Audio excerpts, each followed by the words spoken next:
they have the chunky backup dancers for Lizzo talking to TMZ, and it was interesting because Harvey and Charles were. I don't know what Harvey's problem. Harvey must just love Lizzo. I think Harvey just thinks that there's so much love for Lizzo. Kissing her ass. Yeah, he has to kiss her ass. So he's saying, like yesterday, well, if they tell you to do something, you just say, I don't want to do that. And Charles is, of course, pointing out that, but Harvey, this is their boss telling them to show up at this strip club. This is their boss telling them to touch the stripper. Which is obvious to me. I mean, because there are situations where, like the Aziz Ansari, you're talking about a guy and a girl who are on a date. Nobody's anybody's boss. Right. Or what's his name? The Winklevi. Played the Winklevi. Army Hammer. All Army those girls Hammer, were willing to get with him at first, right? But those are his girlfriends. He's not their boss. Lizzo is their boss. And anyway, play Chunky number 1 and Chunky number 2. They've got their attorney in the middle. Right now are two of the plaintiffs, Arianna Davis and Crystal Williams. I'm surprised they're talking. Their attorney Nima Ramani. Arianna and Crystal and Nima, welcome to TMZ Live.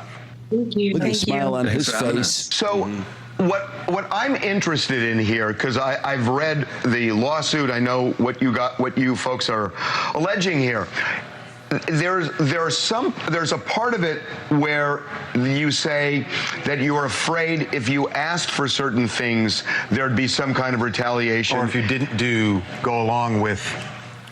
That you were afraid, so more in your mind that you were afraid, and there are other things that you say are more overt. So can you kind of distinguish between the two? Were these demands or suggestions made by Lizzo, as you say, were they direct, where they said, I really want you to do it, or was it more, I'm afraid if I don't, I might get fired?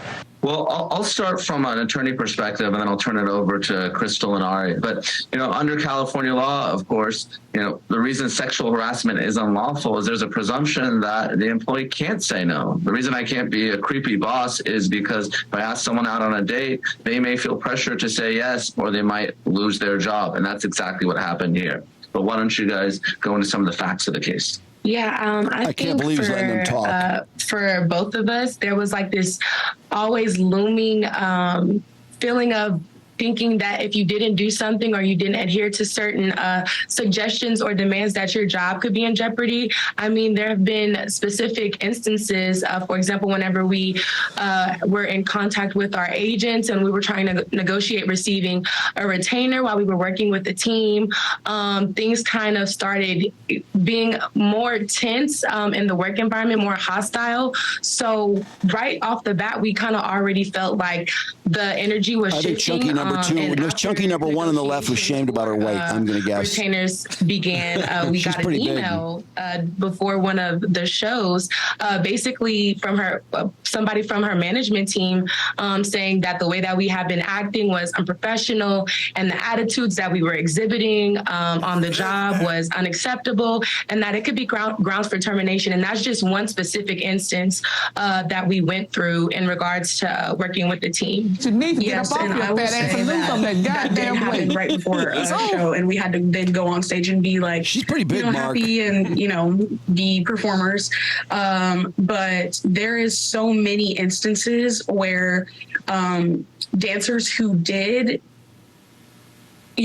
have fun with her and, go along with like what she was doing and, be down for anything that they were favored. They were hired for more shows. They were invited on, like private jets and to do cool things and, could hang out with her and in like tropical settings, like Hawaii and stuff like that. Fans of Lizzo. Some of our coworkers, it's I don't think her fans are too happy with her. Line between professionalism and personal.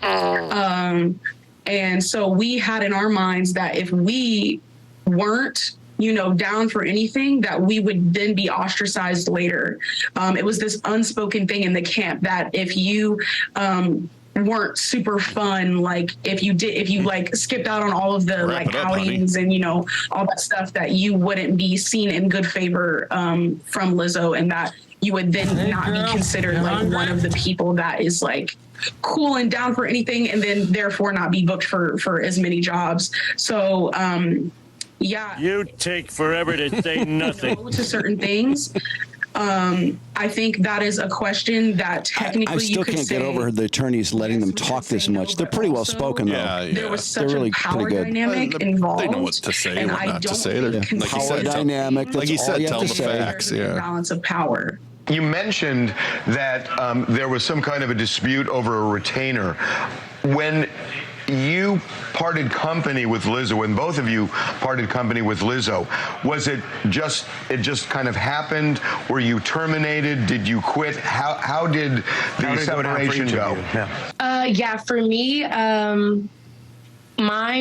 my situation was a little bit different than Ari's. There was a meeting that she Lizzo recorded it. had. It was a more, well, all of our meetings were pretty intense, but this one was a more intense meeting with her, just emphasizing the fact that she wasn't pleased with our performing and that we still weren't dancing up to, you know, her standards. And basically this was after the intense re-audition that we So went huge. through after, you know, having hours of rehearsal. You recorded it. To which she Just then say brought it. up the allegations of us drinking before shows. I raised my hand to speak. She allowed me to speak. And in that moment, I let her know that, you know, we never partook in those activities and that we would never put ourselves, her, or the show or our jobs in jeopardy. And days later, one of her tour managers terminated me in a hotel lobby. And Ari, what was your experience? Chrissy was fired, I was fired, and Noelle resigned at the same time I was being fired. That's just to preface everything. But what goes into my termination is that I had felt for a really long time that they were questioning my abilities due to weight gain. It was never explicitly said, not hard to hey, believe. you know, you're gaining weight. explicitly said. Your job is in jeopardy. It was never that. It was very nuanced. It was very under the rug. And I think that I thought language she was wanted used chubby backup dancers. to Aren't they all keep roly from being poly? Yeah, they're all canceled. from the show she did. In a way, you know, cancel culture is so big, and I think that a lot of artists fear that. So I think she kind of tiptoed around it in a way where she wasn't blatantly saying anything, you know, crazy, but there was always this underlying the thing of like, size are of you Lizzo. okay? Why do you Jesus. seem different?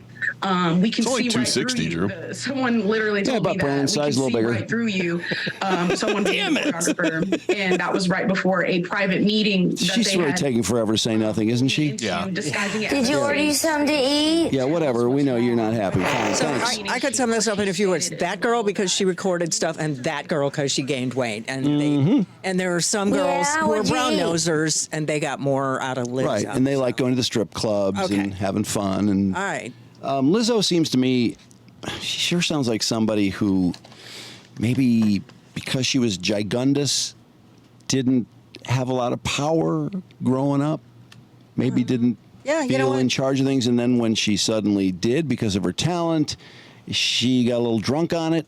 Sure. Yeah. How did you gain all the weight? And everybody's going to be not just my dancers, but you're going to be my friends. And we're going to hang out. And we're going to have fun and do crazy stuff. And you're going to participate or you're going to regret it.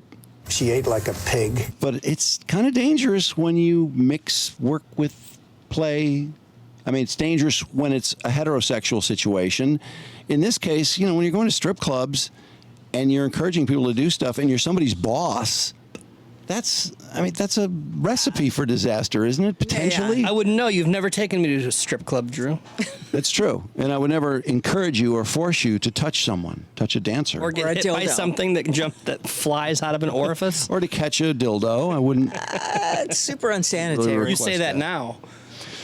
Well, we'll see. I frankly, I would like to know, can you really launch a dildo out of a vagina? That's the thing this story has not revealed. I'm sure if I do some deep diving on Can the you- World can Wide you Web, I can Google that? find it. Oh, Okay. yeah, it's absolutely happening.